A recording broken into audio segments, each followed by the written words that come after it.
Hi everybody, Mike Hancock here, and welcome to today's what we call Global Intelligence Update. And every one of our presenters is a pleasure to have on board, but today is very special and very pleasurable for me because Dr. Patrick Liew, he wasn't a doctor when I first met him 14 years ago, I think it was, but Patrick is one of the people I would definitely call a mentor of mine. At different stages of life. We've shared stages together over the years. And, for those of you that don't know, he's one of the co-founders and partners in Success Resources, the biggest events company in the world, and the only one to be listed on a stock exchange that I know of. Patrick will correct me if I'm wrong there.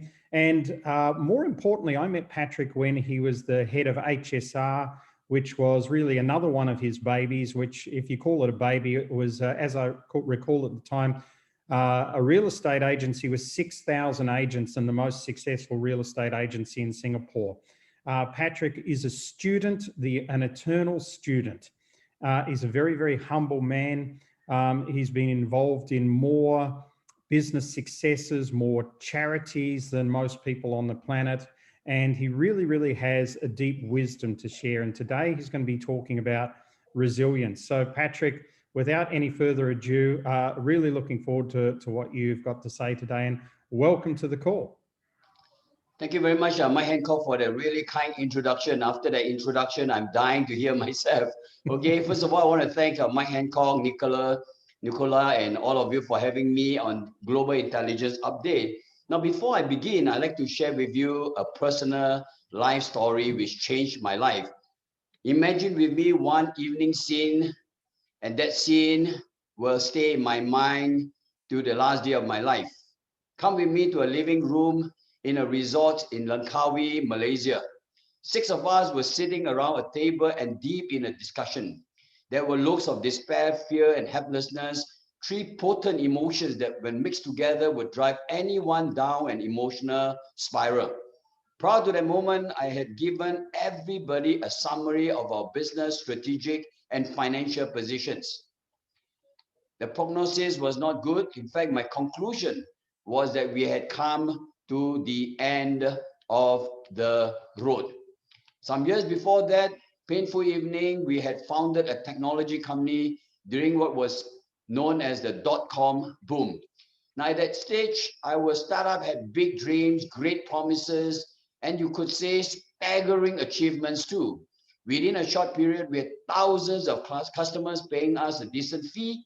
They came from more than 10 different countries, and that achievement was unprecedented and almost record-breaking.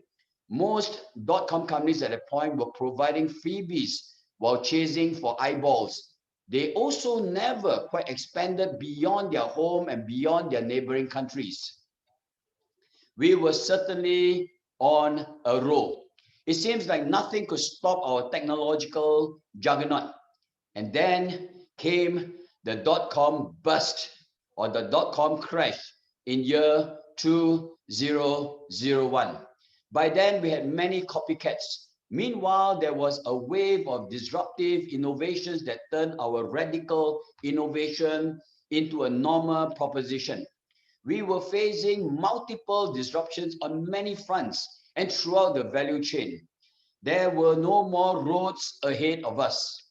We were facing untamed jungles, and they were looming over us in a hostile way. That night, there wasn't even a single star on sight to guide us forward. After my short message, there was a deep, deep silence. It was like an avalanche has suddenly buried us up to our neck with snow. The initial coldness was gradually biting us deeper and deeper into our being. After what seemed like ages, I finally broke the silence.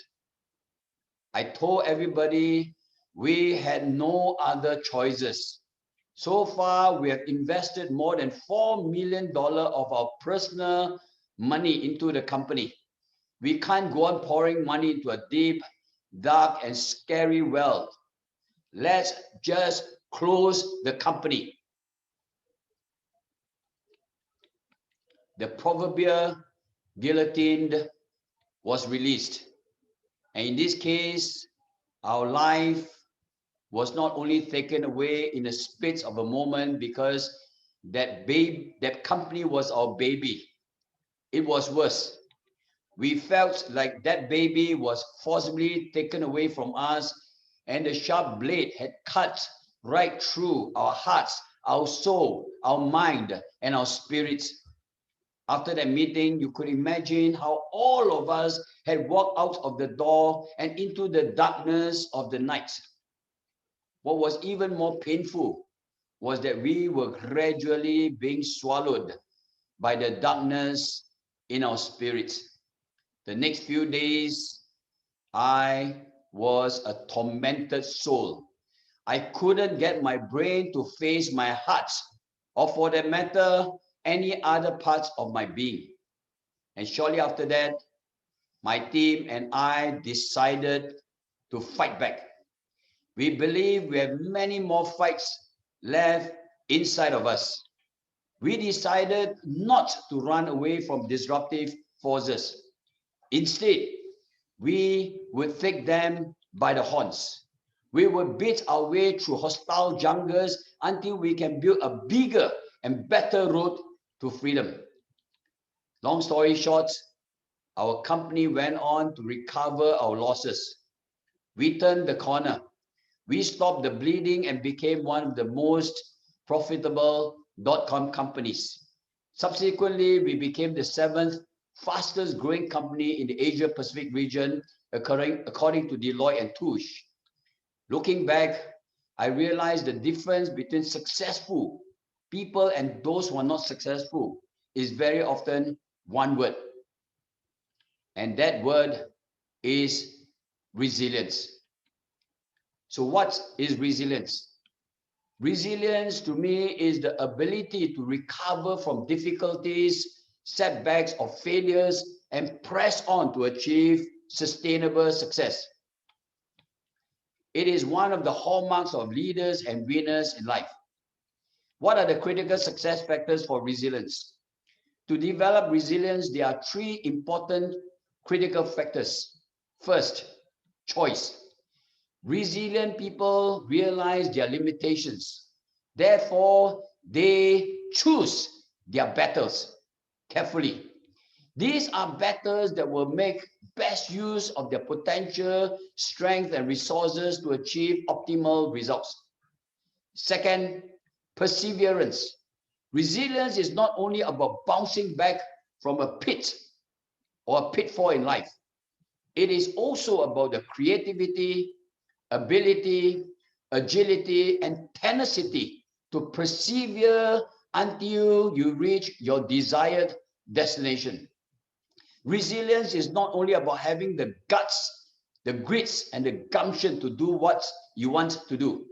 It is also about doing the things that you don't want to do in order to achieve a worthwhile goal.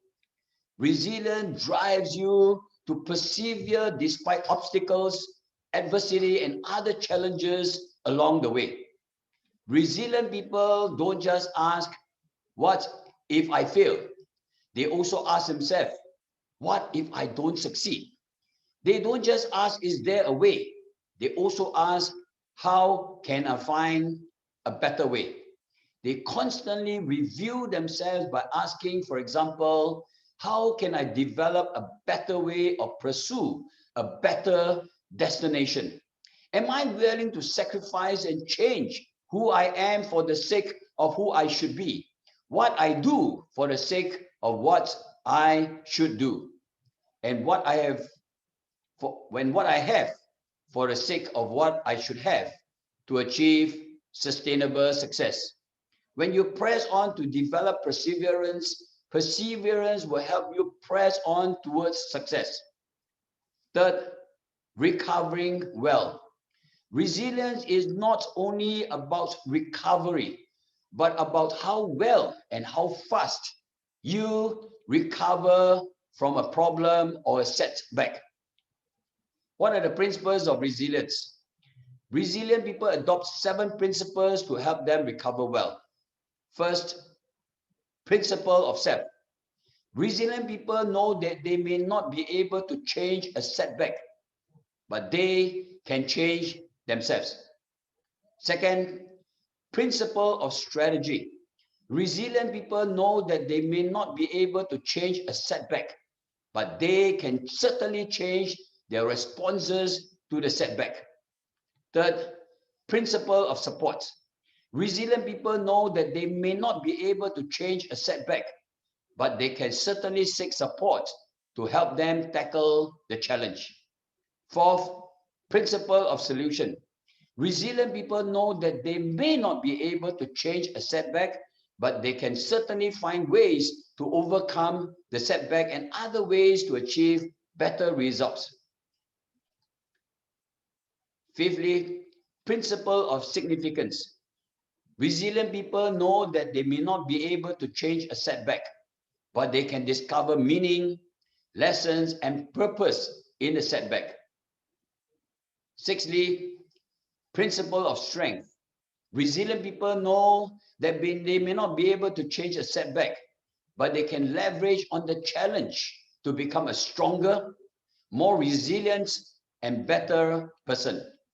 When a setback is too big for them to overcome, resilience compels them to change and grow stronger and bigger than their setbacks, so that they are better prepared and better positioned to overcome current and future setbacks.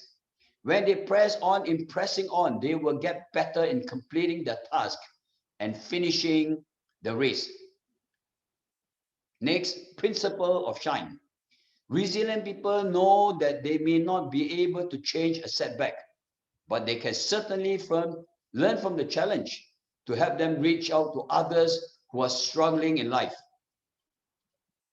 How then can you and I be resilient? Strangely enough, when I did my research on this subject, I realized we can learn how to be resilient from rats. That's right. We have rats in almost every corner of this planet, in almost every country. Rats have been with us for a very long time, and they can be found in almost every part of the world. Despite all the efforts to exterminate them, they have overcome whatever humans have thrown at them and come back with more. Rats are true survivors. Rats can teach us 8 powerful lessons on how to be resilient and how to survive and thrive in a disruptive future. First, rats are adaptable. It has been said that we are living in what many would call a volatile, uncertain, complex, and ambiguous environment, or VUCA environment. As the world continues to change at a much faster pace than ever before, there are few models, if any, to help us navigate through the ever-evolving landscapes. Perhaps the rats can shed some light to show us the way. I read a book by neuroscientist Kelly Lambert. She has conducted many experiments that involve rats for more than 25 years. And this is what she said about rats. She said that rats are the most successful and adaptive mammals on the planet. She found that rats can respond to changes in the environment faster than any other mammals through their adaptive strategies and through their good habits. Rats somehow know that they cannot change the environment, but they can change themselves. They cannot change the situation, but they can change their responses to the situation. They can adapt to whatever circumstances they're in fact, they can grow smarter, more skillful, and faster in resolving the challenges around them. And you know what? Humans can also respond to a fast-changing world in a similar way too. Second, rats are self-directed learners or self-regulated learners, and they are teachable. Rats are self-directed learners, and they're constantly looking out, seeking for new lessons. They are sensitive to the things around them, and they're curious to find out more about these things. And yet, at the same time, they're suspicious and they're even paranoid about both the known as well as the unknown. They intuitively know that there's a lesson at every given moment, and the next lesson can make a difference to whether they can live and live well through another day. And what's even more exciting is that rats are teachable. They have been trained and deployed to detect all kinds of chemicals, including TNT in landmines, and they can even detect tuberculosis or TB in human saliva. In addition, rats learn not only from their own experiences, they also learn from the experiences of the other rats. For example, if they see another rat being endangered or another rat has lost its life, it can learn from the experience and become more prepared to overcome similar challenges. They learn not only quickly, but they also apply the lessons promptly and skillfully to cope with perpetual onslaught of risk and dangers in their daily lives. Rats are willing to make the necessary changes to survive and thrive in any environment. And perhaps because of their ability to learn and their teachable spirits, rats have developed many qualities to help them capitalize on any situation. They have traditionally been associated with being ambitious, intelligent, creative, honest, skillful, flexible, resourceful, agile, courageous, sociable, and generous. You'll be wondering why I can rattle off these qualities, because some of you who understand the Chinese culture will know that one of the years in our lunar calendar is actually dedicated to the rats because of all these wonderful qualities. These qualities have helped rats to survive despite being small and living in complex and hostile environments. In a similar way, we need to constantly upgrade ourselves to help us resolve problems and capitalize on opportunities in the world that we're living in, as well as in the world to come. Third, rats are versatile and creative. It may be shocking to you to know that rats can be smarter than humans. I repeat again, rats can even be smarter than humans. I was reading a report published by Harvard Business Review, and one of the studies done by the research experts in KU Leuven, one of the laboratory, they put rats and students through 2 cognitive learning tasks. And they were trained to differentiate between good and bad patterns. And then they were tested on how well they apply these lessons to new types of patterns. For the first test, the rats and students achieved about the same results. But for the second test, rats performed better than the students. One possible explanation is that humans have a tendency to evaluate information based on past experiences, and they have a tendency to stick to status quo. They are conditioned to look for rules, and they make judgments based on these rules formed by past experiences. However, when a situation is new, more complex, and there are more variables to consider, it is hard to make judgment based on past rules and past lessons. For example, when a new technology is discovered, there are no hard and fast rules on how to apply the technology, or for the matter, how to apply the technology for different users and in different situations. In such a complex situation, learning has to be based on an integration of information. And in this regard, rats may have an advantage over humans because of their lifestyle and because of their constant struggle to survive in a hostile environment. Rats can go everywhere and anywhere, even if they have to struggle against great odds and go through different situations, including difficult situations, to look for food and other essentials. Along the way, they enlarge not only their brain capacity, but they also fill their brains with new spatial knowledge and other information. More importantly, they find different ways to integrate and leverage on information to achieve their desired outcomes. And in a similar way, we have to, as humans, we have to expand our repository of information by cultivating new relationships, new knowledge, and new experiences, both within our comfort zones and without.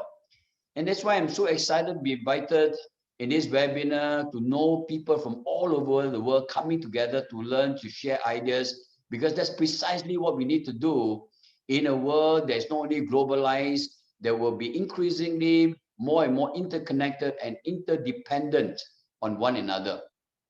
As we create more dots in our mind, we have to challenge conventional ways of joining the dots and at the same time find out different ways to join the dots.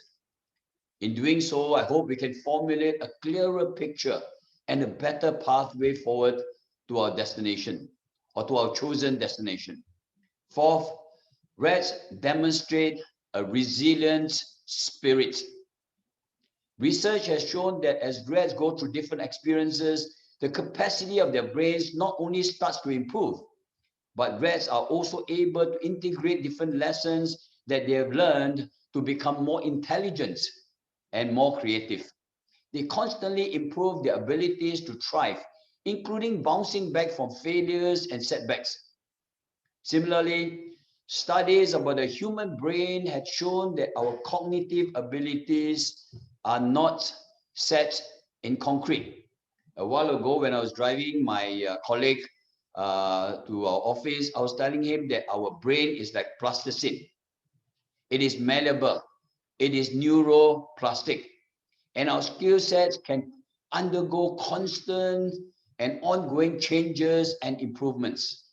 In other words, your brain, my brain, your abilities and my abilities can be strengthened through going and growing through life's experiences, including multiple challenges.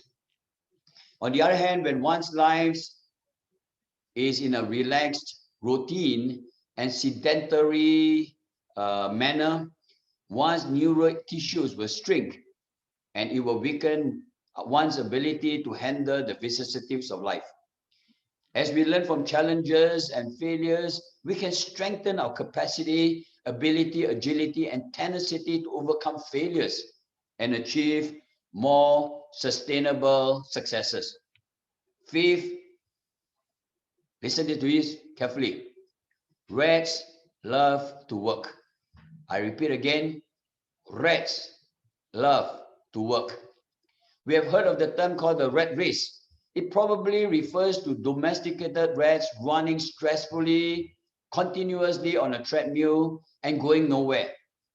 But in reality, rats love to work and they find happiness in the process of working. Although they don't work aimlessly, they don't work aimlessly.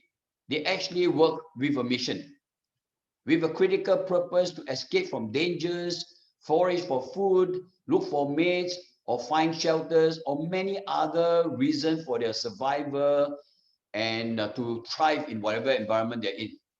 They also learn how to work hard, work smart, work fast, and work productively to get results. If they are deprived from work, listen very carefully, if they're deprived from work, rats will suffer from sluggishness, anxiety disorder, and depression. Isn't that also true for many humans? These are some of the maladies that we find in many developed countries that are equipped with luxuries to support a sedentary lifestyle. We have to learn from rats in terms of developing a healthy work ethos. To many people, work has taken somewhat of a bad name. Work is perceived to erode happiness and well-being and is at times deemed to be a burden, a bondage, or a baggage. It is said Because other than sleeping, you and I are going to spend most parts of our adult life in the workplace. We can and we should learn to enjoy our work, and through our good work, find purpose, happiness, meaning, and fulfillment. In the process of work, we can engage our brains and be involved with physical and other activities to make things happen. These activities can help us prevent dementia and develop our cognitive and emotional abilities to live a healthier life. When you enjoy your work, as I've always said, your work life will become a perpetual vacation. I repeat again, when you enjoy your work life will be a perpetual vacation. And what's even better, you get paid for your enjoyment in the workplace. 6, rats are go-getters. Rats have poor vision. I don't know whether you know this, but fortunately, they seem to carry a no excuse spirit in their genes. They know what they want and they know how to find what they want. They made up for their poor vision by sharpening their senses of smell, hearing, and touch, and especially through their sensitive whiskers. When they enter the room, it is said that rats can momentarily identify hideaways, places to run and climb, paper and fabrics to shred for making beds, chewable items, places to explore, and even tiny objects. It has been said that even in a dark room, rats can find the location of food within 50 thousandth of a second. There is hardly anything that can stop rats from going to any place in the world. According to the Essential Guide to Rats that I read, rats can be found in almost all nooks and corners of the world because they are known to hitchhike in all kinds of vehicles.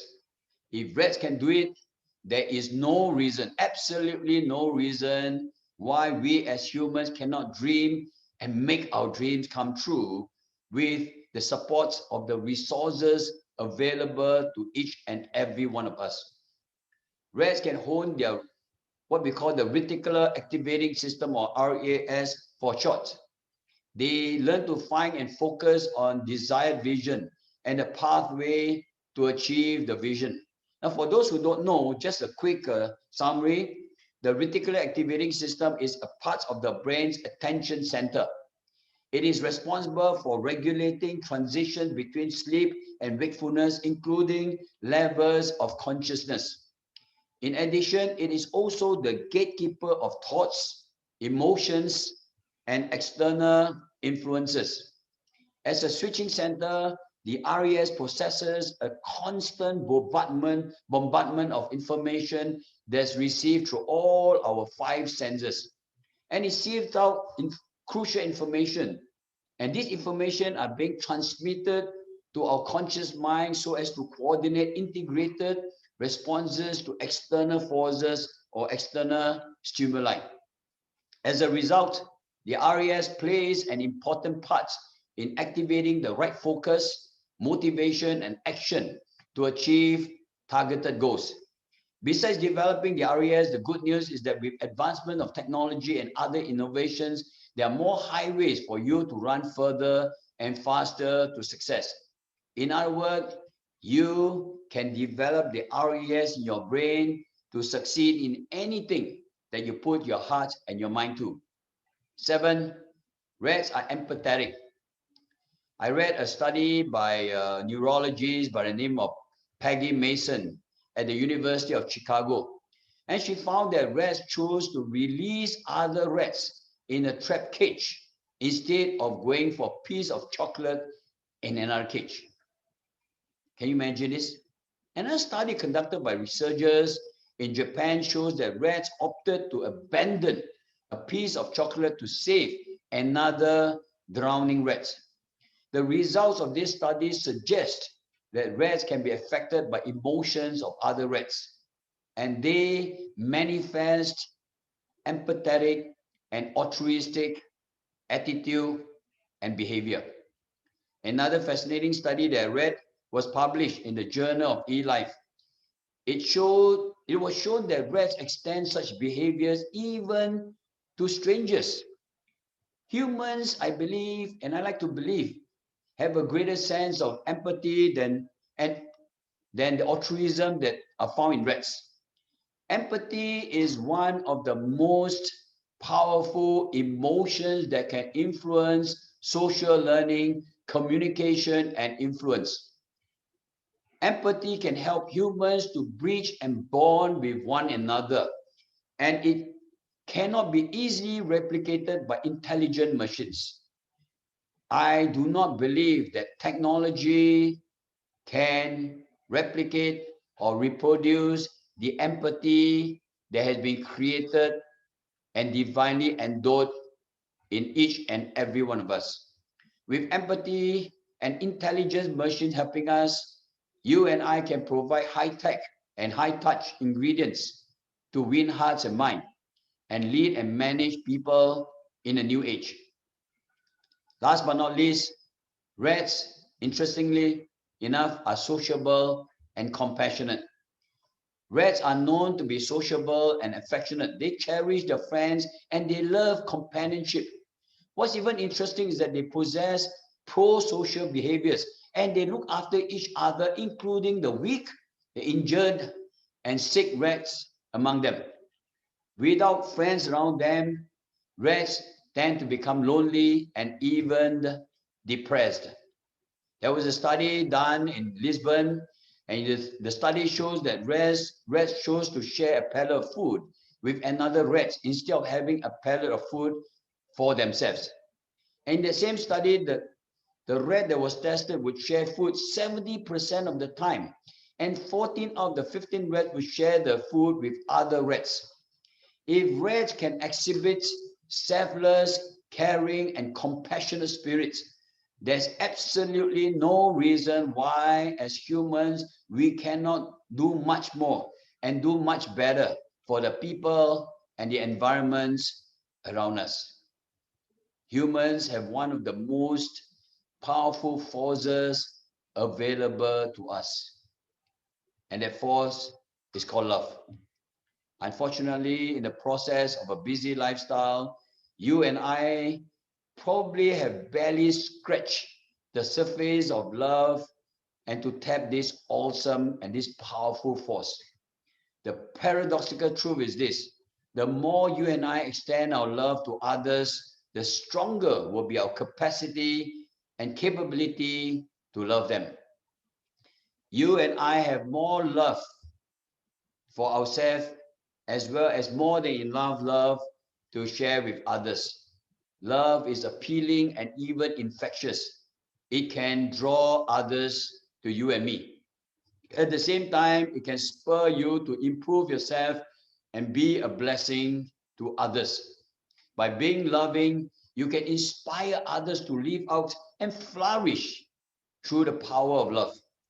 When you and I show more compassion, kindness, and generosity to others, you can also increase your level of happiness and well-being. Love can work miracles on the people and the environment around us. And love is a key ingredient to making the world a better home.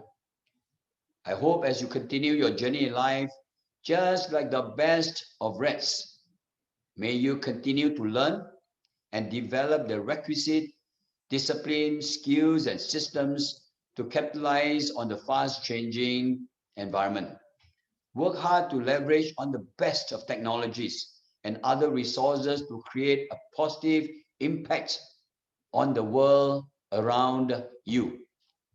Along the way, look after your loved ones and look after the people around you as you create a brighter and better future for humanity.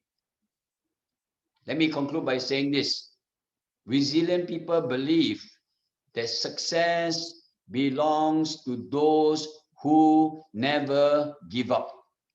Success is just, success is, or as my friend would say, sorry, my good friend Richard Tan would always say this. I'm trying to remember what he said now. Success, he said, is a long corner, but it is just around the corner. They choose the journey, persevere through challenges, recover from failures, and rise up stronger and better to finish the course. Throughout history, resilient people create some of the most inspiring stories to impact and inspire lives and change destinies. My friend, you can be the next inspirational stories to exemplify how resilience has helped you to achieve success.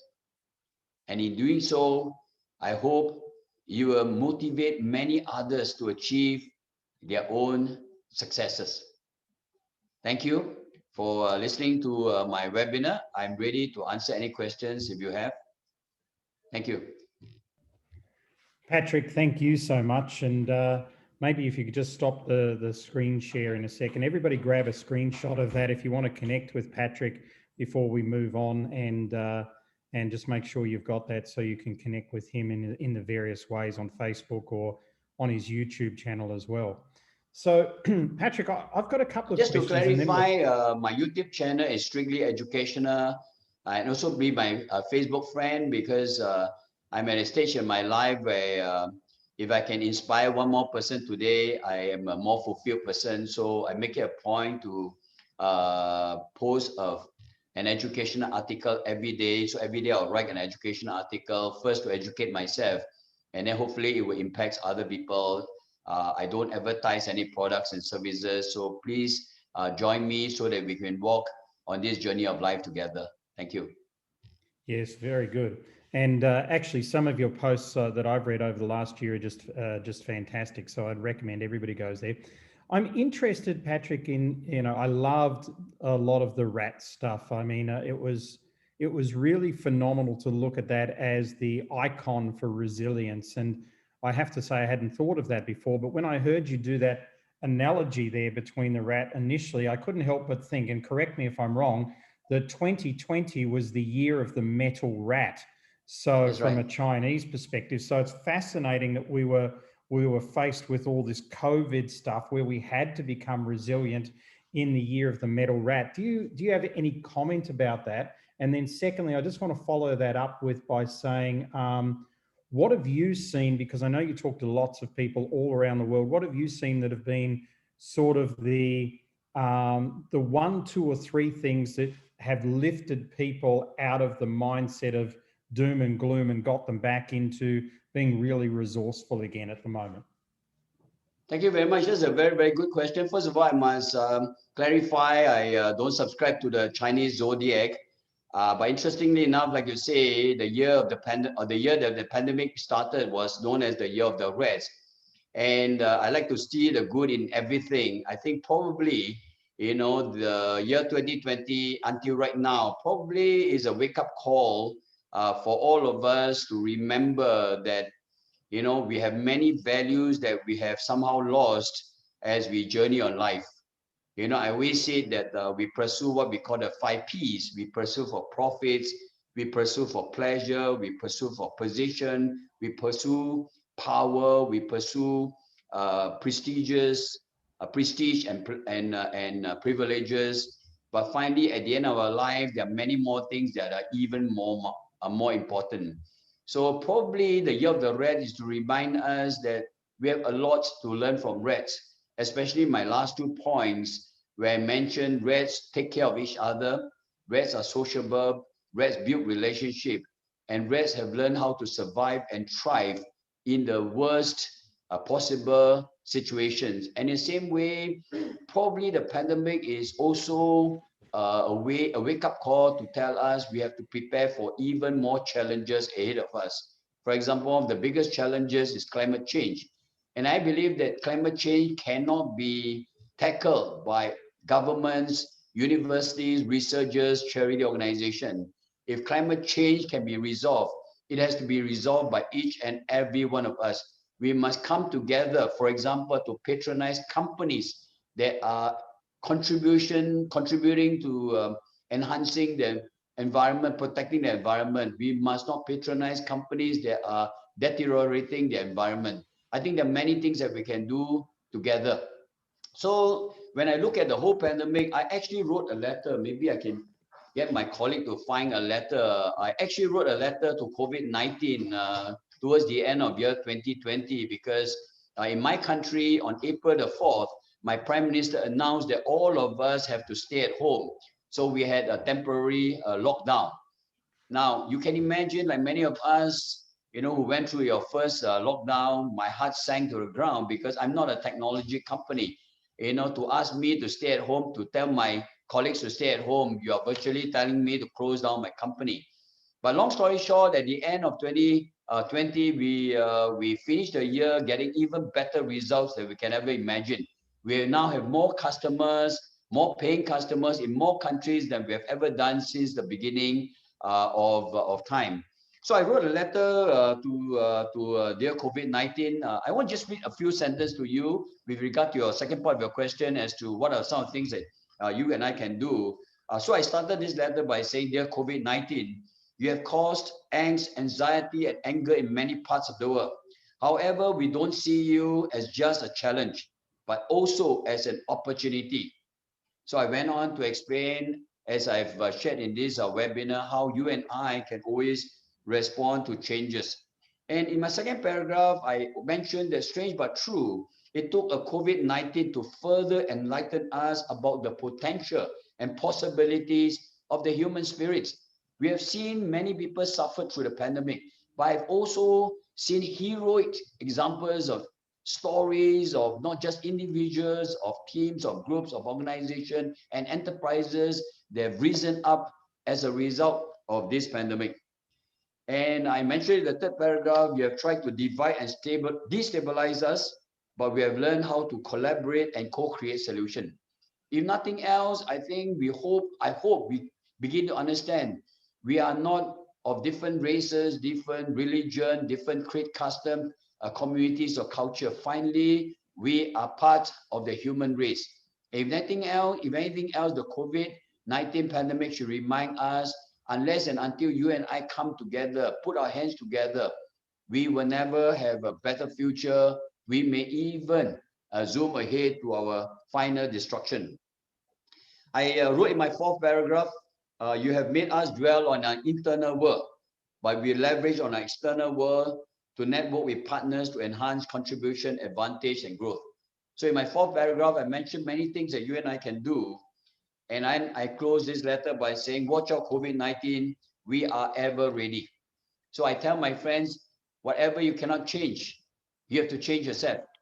Whatever problems that you cannot change, learn how to celebrate through this problem. And I mentioned to COVID-19 that I cannot change, whip it on. We will fight on to turn every battle into a victory. I'll be very happy to send this somehow to all of you. I have a soft copy somewhere if I can send somebody. And if you're happy, I hope you can distribute this letter, because I think this letter is something that I wrote deep from my heart, deep from my being about what I've gone through. And it has inspired many of my colleagues. I hope it will inspire you at the same time. That's fantastic, Patrick. Thank you so much. And I definitely think, if we can get the soft copy, I read that when you posted it. I can't remember when it was, but I remember reading it and I thought it was very good. And Nicola would be happy to post it on our sites as well.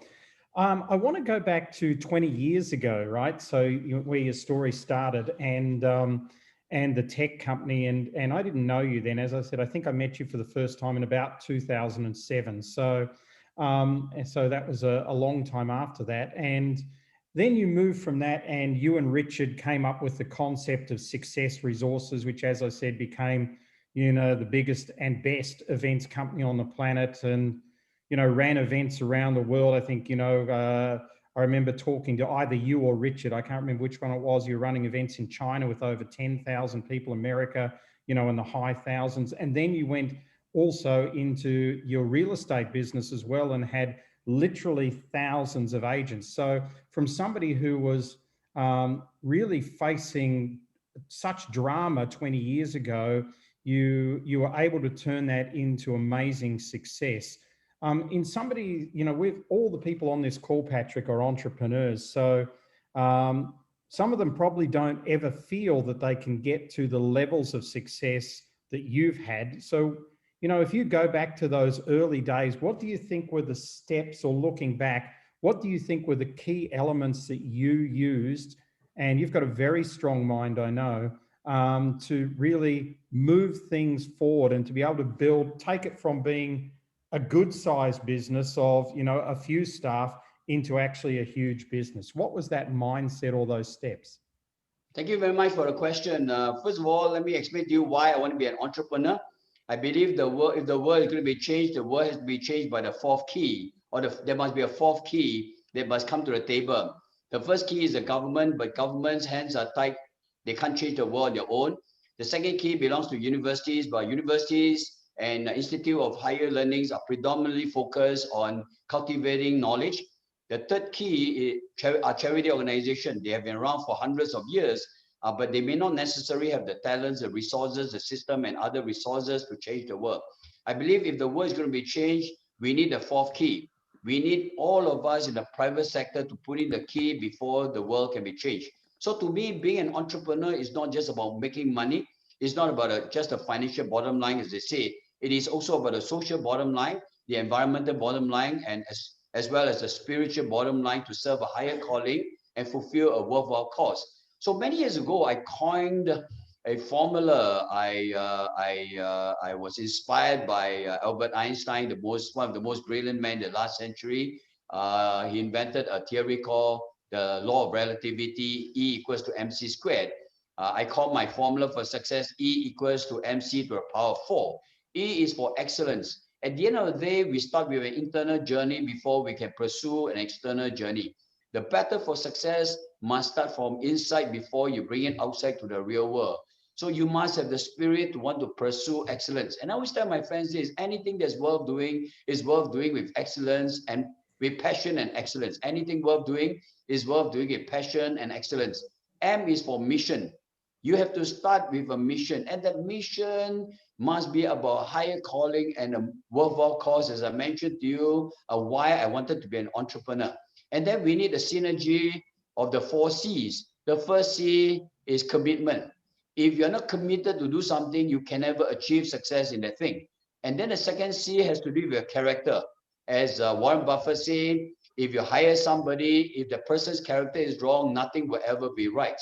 So if you have inspirational character, if you have an altruistic character, if you have a character that wants to go out there and touch people's life, you have put yourself on the starting path to become successful. And then the third C has to do with your competence. So whatever business you're in, whatever jobs or career you're in, you are required to have a degree of knowledge, attitude, skills, and habits that you need to develop. And this is unique to your own business, your own career, and your own situation. You need to map out what are these factors that will help you to contribute to your success. And then the last C is compassion. I think the world needs more and more compassion. We need people who know how to extend care and concern to other people. So E equals to MC double to the power of 4, E for excellence, M for mission. The 4 C's refers to commitment, character, competence, and compassion. I think if you have got all these factors right, you put yourself on the right path to become successful. And that's what I commit myself to do. And if I have any success at all, the little bit of success I have is because of these principles that I subscribe to from a very young age, from the beginning of my entrepreneurial journey. Fantastic answer. Philippe from Melbourne wants to ask a question. Philippe? Thank you. First, Patrick, great presentation. Thank you. I have a question regarding resilience and grit. So you've been speaking a lot about resilience. I want to know what, in your expertise, what's your connection between resilience and grit, and what's also the difference that you are aware of? There is some differences. There's a lot of common denominator. So in my humble opinion, resilience is about being able to bounce back from failures. Resilience is about being able to overcome setbacks. Resilience is about being able to go through whatever challenges so that you can pursue your destination. And grit is about the whole ensuing journey, about being able to start right, being able to do the right thing, including being resilient to completing the race. So to me, tenacity, determination, discipline, and resilience is part of this complete value called resilience. It's called grit, which is another webinar that will probably do. If you subscribe to my YouTube channel, I have another webinar we're going to do on grit. But for the purpose of this webinar, I decided to just focus on resilience because more people are interested in how to overcome the current crisis, which experts have called the worst crisis of this century. But I also believe this is the greatest opportunity of an entire lifetime. I hope I've defined the difference between resilience and grit to you. But I'm sure you did. Thank you. I'm sure the other people may have a different definition, but that's my definition. So resilient is a subset of the entire value of grit. Fantastic. So we're open for other questions. Please raise your hand. But whilst you think about that, Patrick, I love what you say.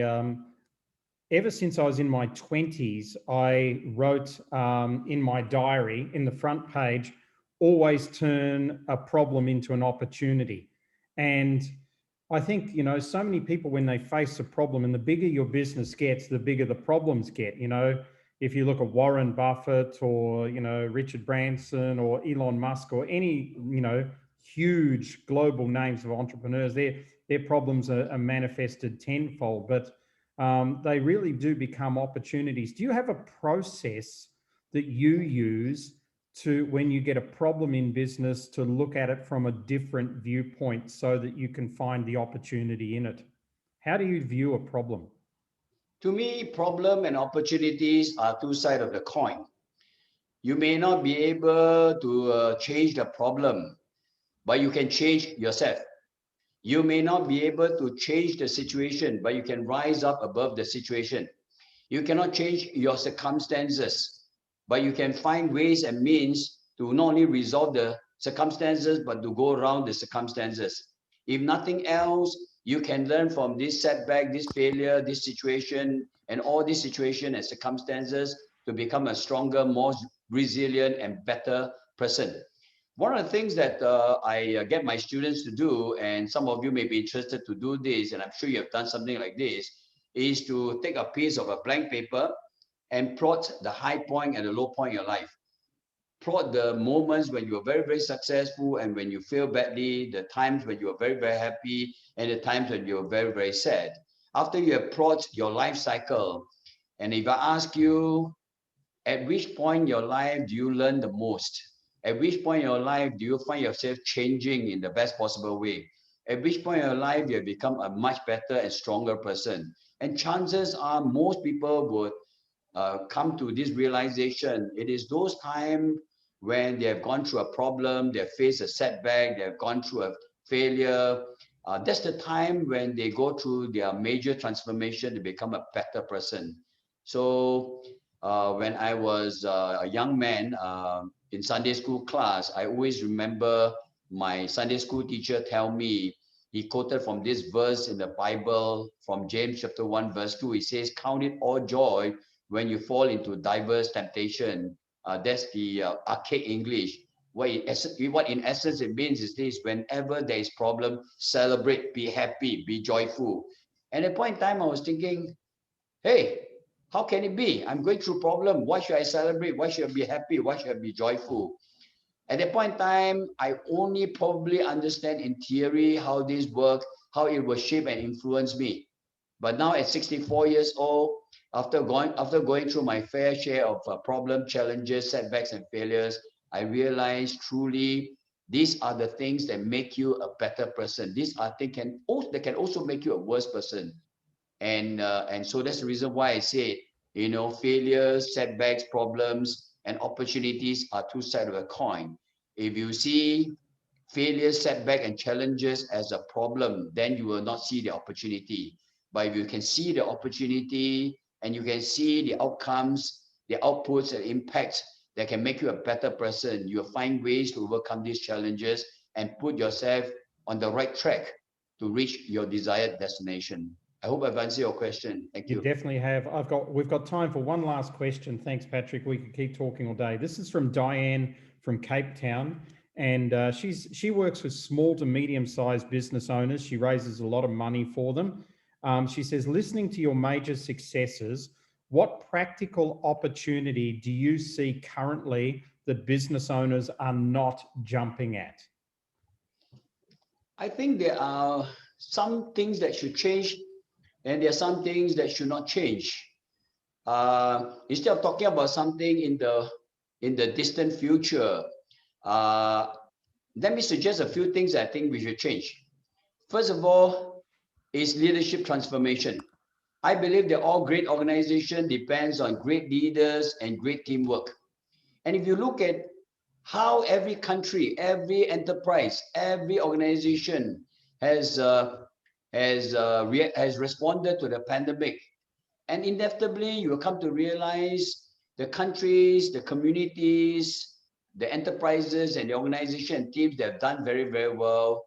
You can bet your last dollar it is because they have great leaders and great teamwork. And if there's anything we can learn from this pandemic, is to stand in front of a mirror and spend enough time on reflection and introspection and ask ourselves, how can I be a better leader? How can I build a better team? Because with great leadership and teamwork, we can overcome not just this pandemic, we can overcome whatever challenges in the future, including disease X. Because experts have said this is not going to be the first or the last pandemic. This is not going to be the first and the last virus. There could possibly be a worse one coming.